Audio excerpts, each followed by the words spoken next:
Thank you, Arthur Jensen. Well, we go from water to business, and we're pleased to have Amy Bach with us here to talk about risk management for businesses and cities. And again, as I said, she's Executive Director of United Policyholders. A little bit more about Amy Bach. Actually, last time we were on the radio together, it was with Jackie Spear. Little did we know that she would be a congressional representative down here in the South Bay. Amy is nationally recognized as an advocate for both individuals and businesses in matters relating to insurance. She currently not only is Executive Director of this nonprofit organization, United Policyholders, that, by the way, is a resource for information and help. She has extensive experience providing involvement and help to elected officials and to courts regarding insurance regulation and legal matters. Please welcome Amy Bach.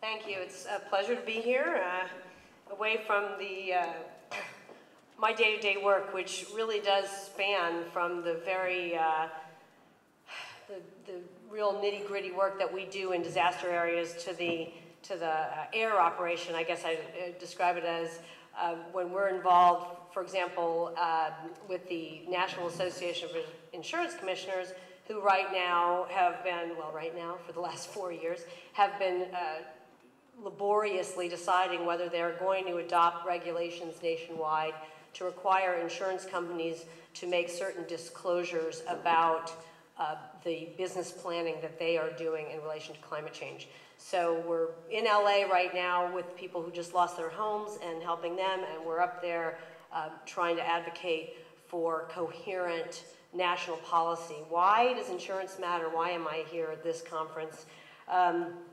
Well, I think as anybody who is in business knows or who owns a home, insurance is critical to your healthy operation. And certainly, I'm going to give a very, very short pitch about our organization because we are, I would say, a little known resource, but that is very valuable for all of you, both on a personal and a business level. I encourage you to visit our website, uphelp.org. As Michael kindly introduced and explained a little bit, we not only do we go to bat for commercial policyholders when they have a large claim that an insurer is balking at paying, we will go and weigh in court for them. We also are very much a player in translating what happens to a real-life insurance consumer when they actually suffer a loss and then they need that financial protection that they paid for, what's really happening out there. So we monitor the marketplace and all over the country, and our work is funded by donations and grants. So challenges and opportunities. The insurance industry has a uniquely high stake in the effects of climate change. Higher incidences of weather-related property damage claims will reduce the insurance sector's profitability, which has formerly been quite extraordinary until fairly recently. And even AIG's problems are somewhat isolated, and most of the rest of at least the property casualty sector is still doing very well. New risks that have limited data history will present pricing challenges. If the industry can adapt to pricing these new risks, its role and influence will diminish. I apologize for that, and that little grammar faux pas on the word it's. It's very annoying. I'm sure if those of you are noticing it, believe me, it's annoying to me. The insurance sector has the potential to make very, very substantial positive contributions to solving climate change related problems, but the jury's out. In terms of where they're going to go as a sector and whether in 2030 more of us are going to actually be either in the business of insurance in some way or insuring ourselves. Insurers' reactions to data and their perceptions about that data as far as the increasing risks that climate change will bring are in play. So, for example, risks relating to new energy technologies that have no history, wind turbine, that sort of thing, present a challenge and an opportunity for insurers. We'll see if, again, as an industry, they're going to adapt, or whether companies that are producing new technologies or engaging in new energy production are going to do creative things like form groups, pool, set up what are called captive insurance companies. Well, I'll talk about that in a little bit. And again, if insurers can't adapt, fewer risks may be insured through traditional carriers. More captives, risk retention groups, and government involvement will continue to happen. And I gave you examples of that. TRIA, that's the terrorism risk insurance entity that Congress had to set up when the insurance companies pretty much wholesale decided they didn't want to insure that after 9/11, that risk. Similarly, earthquake insurance, as most of you know, had to get, now is mostly in the hands of a quasi-governmental entity.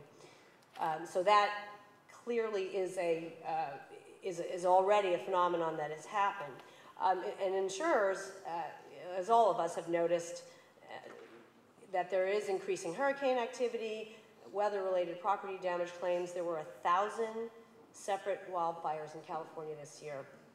And this is really not that important to all of you here, but just so that you know that the insurance industry knows, the state of Florida is now in the reinsurance. That's the super high levels of insurance that, that businesses and entities buy when they have big exposures. The state of Florida both is in that, they sell it now, and they are also in what's called the risk modeling business. So there is a shift going on from insurance being in the private to more creative arrangements and more government involvement. Insurance executives are essentially gamblers. Underwriters like predictable risks. They get nervous when they can't quantify something. They don't want to insure it. It's a natural phenomenon. The predictive tools the industry has been using have become more sophisticated over the years with the use of computerized modeling. But climate change presents a level of unpredictability that has been described as ominous. That's insurance that comes right out of a trade association study.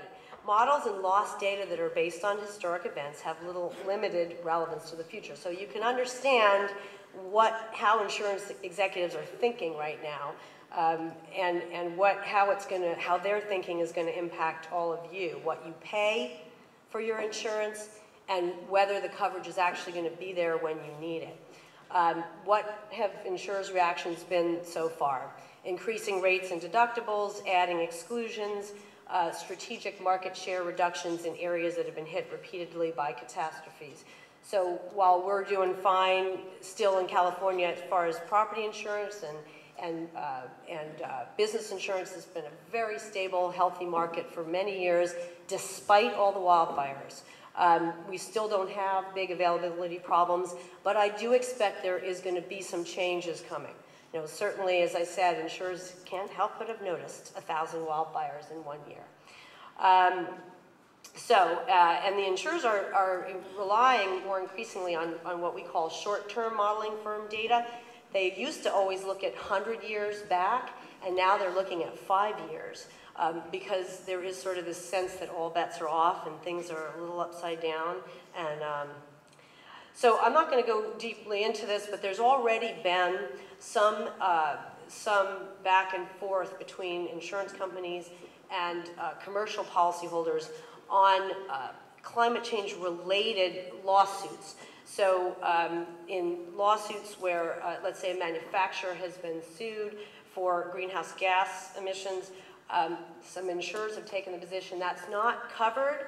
We're not going to defend you against that lawsuit for the reasons that you can see described here. And then right back at them, there is a specialized sector of the law, policyholder attorneys, that are now in the trenches fighting back and saying, no, it should be covered. And again, I just want you all to know that there are resources out there for you as a business and as an individual policyholder. And a great way to find them is by going to our website. If you're a big enough entity with 40, this is just a rough benchmark of 40 million to 50 million annual sales, and you have a strong, what's called a risk management program in place where you can, where you're taking good steps to be careful in your operations, and you may be looking in the future at forming what's called a captive insurance company. And if you're not that big, you may want to look to group with other entities, competitors even.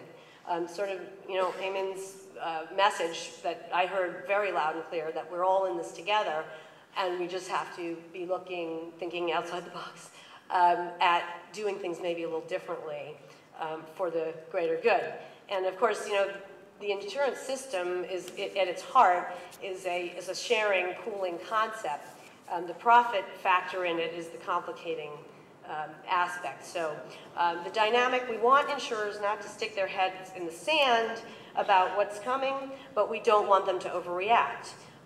The whole idea with the disclosure model that we've been working on for 4 years is just the point of it was to say, okay, insurance sector, you've got a lot at stake, we have a lot at stake. Are you paying attention?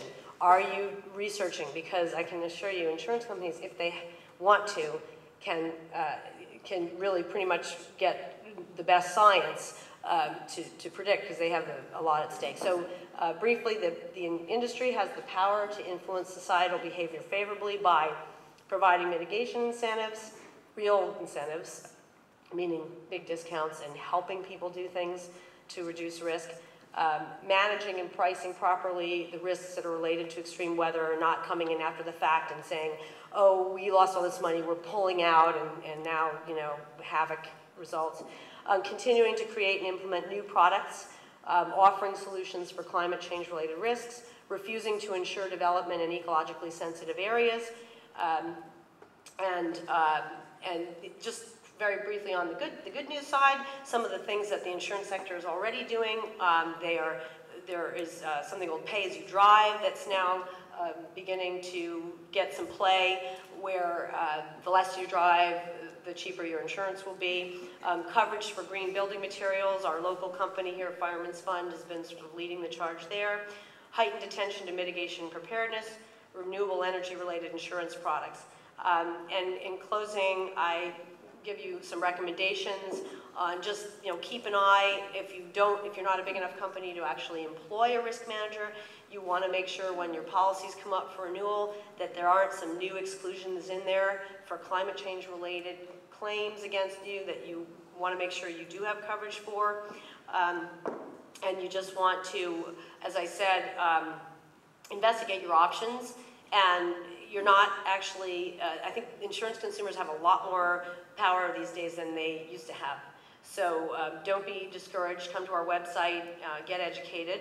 And I offer you some resources if you want to dig a little deeper onto these issues. And I look forward to answering any questions during the Q&A section. Thank you.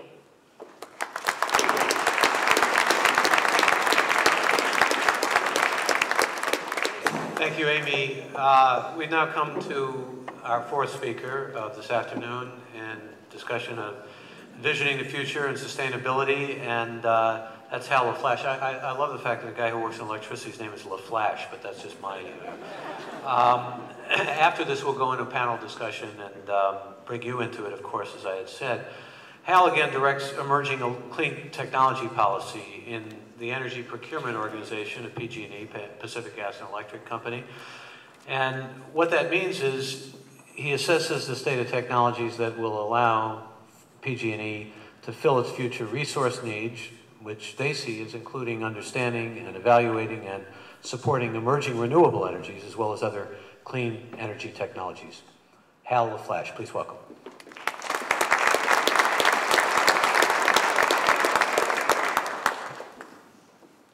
Thank you, Michael. Thanks for noticing the name. Herb Cain once actually had me in his column for name freakism, so I was working on cogeneration at the time, and he thought LaFlash and cogeneration went well together.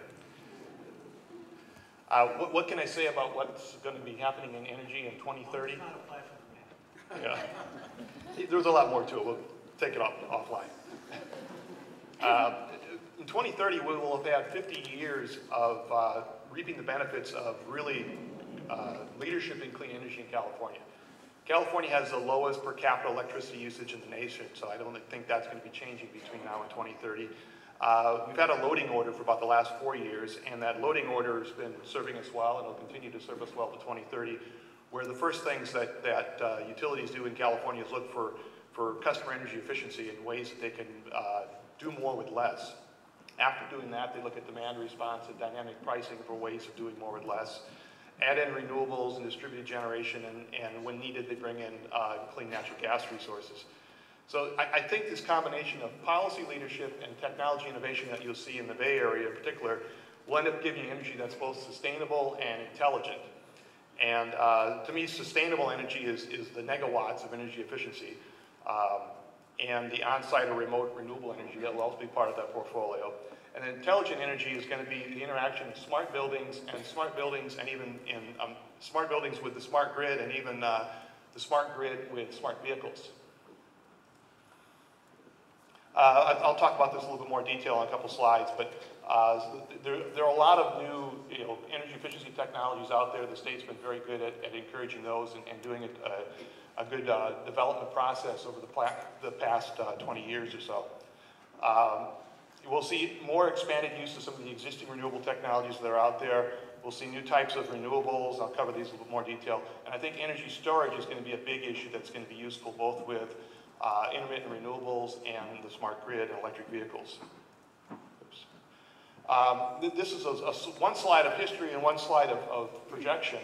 What's been going on for the past 30 years is the utilities and the California Energy Commission have worked very well together in combination. As the Energy Commission sets codes and standards for buildings and appliances, the utilities then work with the Public Utilities Commission in coming up with a program to look at new technologies, and they find ways to do rebates on new technologies and get those commercialized. Once they're shown to be successful in the market, that becomes the new standard that's set by the California Energy Commission. And that's been ratcheting well for the last 30 years and is projected to keep on ratcheting well for the next 20 or 30 years. In fact, this slide shows not only what we expect to receive out of that, but also we're starting to get other states and even the federal government to emulate some of those practices. So we'll see more and more of these new technologies, and it's the analogy earlier was about picking low-hanging fruit and then going further up the tree. Technology has sort of given us extension ladders to get further up the tree every time we go through this process. New building standards have been a big part of it. And as much as we've done, and as good as California is, buildings still make up 24% of the greenhouse gas emissions in the state, so there'll still be more activities there. Realizing that, the Public Utilities Commission has put together an energy efficiency strategic plan with intent to spend $15 billion in efficiency by 2030. And they propose 4 big, bold strategies, and apologize for the redundancy in the second word there. But the big part of that is doing zero net energy homes by 2020 and new commercial construction by 2030 at zero net energy. Also doing some work with the heating, ventilation, air conditioning industry to get things that are more specifically attuned to this climate zone, and doing a lot to improve eligible low-income houses. The other part of this that'll have to be looked at is lighting. Lighting, you don't think of it as being that much, but it's 39% of our electric demand. And the interesting part is it's 33% of the responsibility of the peak load. So you think about it, the peak load occurs about 5 o'clock in the afternoon here. It's generally daylight, yet the lighting is a big portion of that. A third of that is just for lighting. The other thing that you're going to see with the net zero energy homes is after they've done everything they can on the efficiency side, there's going to be a bigger need for integrating solar into those. There'll be distributed generation, most of which will be solar. And these are examples that are in practice today, and as these costs come down, you'll see more and more of these. But this is called building integrated photovoltaics, and by doing building integrated, you're actually able to reduce some of the costs, because if you're putting on a solar roof, there's a certain fixed cost to put on any roof, and it's just incrementally more to make it a solar roof. And these are some great examples of residential and commercial applications out there today that you'll see more and more of as we get towards the future years and out towards 2030. This will be standard on these zero net energy buildings. And this is what's going to make that possible. This looks at photovoltaic technologies, where we are today, what we're evolving to, and where we'll be in the future. Where we are today with silicon is basically in this Roman numeral 1 area, where it's relatively efficient, but they're also relatively expensive. We're moving towards area 2, which is thin films. Thin films are cheaper but less efficient. And then the ideal, which we would hope to have by 2030, is area 3, where they're both cheap and more efficient. And this is actually what's been going on in that area for the past 30 years, and you can project out from this saying these are the different technologies and how the efficiencies have improved on that. So you can see if you can project this out to 2030, you can see where they can start achieving closer to some of these theoretical efficiencies. And this is the Solar America Initiative goal from the Department of Energy and their intent on getting solar costs down by 2020 and even accelerating to 2015. So certainly by 2030, we'll see costs that are very competitive. Will make all these building integrated functions very, very reasonable. The other thing, and it's not just all going to be solar, there's wind and geothermal and everything else that'll be out there, and then I'll talk about some new technologies. But the other thing about this is you'll see different sizes of solar. You'll see some big solar applications of 500 megawatts that may require transmission work, but you'll also see distributed solar. And some of these projects, like the 250 megawatt project I show here, the tracking photovoltaic project, the SunPower project that we contracted with, and but it's modular. You can build these in any size, so it's great that you can go to big and go to small. You can locate these close to a load. You can locate them out where there might be more solar resources. So you'll see a hybrid and a combination of these. And the 2 megawatt is like that also. You can put that out closer to a substation as long as there's enough solar in the area. But in addition, we're talking 2030, so there's going to be some new technologies. There's going to be some stuff that's I'm not even talking about because who knows what's going to happen by then. But some of the things that we'll see, and a couple of good examples here, are wave and offshore wind. If you look at it, California has the longest coastline of any state, and we have plenty of wave potential out there. It's just expensive right now. By 2030, we're projecting and assisting in getting those costs down. If you look at where wave is today, it's about where wind was 25 or so years ago on a cost basis. So we think we can get those costs down. And one of the interesting things, Art, from your standpoint, is some of these technologies can actually make fresh water while they're making electricity. So there's an interesting play there. The offshore wind, there's plenty of wind potential out there. And you'll see offshore wind in Europe where they have very shallow coastlines. California is a very deep coastline, so you'll need either a floating wind turbine or a platform. But those, in 2030, I think you can see some of these technologies in place, along with some of these unheard of technologies that will just be a breakthrough. The other part of it was, I said sustainable energy and intelligent energy. And I think intelligent energy is getting the homes to talk to the grid and vehicles to talk to the grid. And there's a lot of work going on in that area. And I use a quote, smart black box. Tom Friedman's new book, Hot, Flat, and Crowded, has a good section in there about the smart black box and what it's going to mean to have something controlling all your energy uses in your building. And that then is connected to a smart grid that I'll talk about shortly that allows you to do these things. The other part of smart buildings, and a great example I use, is a company in the Bay Area called Living Glass that actually has a design for putting nanoparticles between two sheets of glass. And when you line them up perpendicular to the sun, it's clear. When you line them up, parallel to the sun, it's clear. Perpendicular to the sun, it blocks it. And so you can do that with smart glass. You can also have glass that makes energy. And this example in this picture, for example, is actually a photovoltaic and transparent glass that makes energy at the same time. You'll see more of those as we get further along into this time period. And the energy storage I mentioned earlier, I think is going to be a big issue with buildings and distributed generation electric vehicles. And making a lot of that work is going to be a smart grid. And the smart grid is really, the first stages are out there now, and all three investor-owned utilities are putting in smart metering systems. We're putting in 10 million meters over a 6-year period, 5.5 million electric meters and 4.5 million gas meters, and the infrastructure to communicate with them. It's that infrastructure that makes a lot more of this possible, that you can talk to storage, you can talk to vehicles, you can talk to buildings, and send these signals back and forth. And that'll be a big part of it by then. The other thing I wanted to talk about, and the vehicle part of it I think is going to be critical. I think you're going to see the Bay Area being a hub for electric vehicles, and you'll see a lot of communications going on with smart charging of electric vehicles. And I wanted to close with this one. I think this is a very appropriate symbol. The California state flower, the clover leaf. If you look at transportation in California, for all the good stuff we're doing with the buildings out there, people use more energy to commute to their building than that building uses. So certainly that's the next place we need to work. That's also going to be the future electric load out there. We're going to see a lot of work going on in saving energy in the buildings. Now we need to find a way to save energy on the transportation market. And certainly doing the stuff that Henry was talking about reducing vehicle miles traveled and all that is important, but I think the electric part of it is going to also be a big issue. Thank you.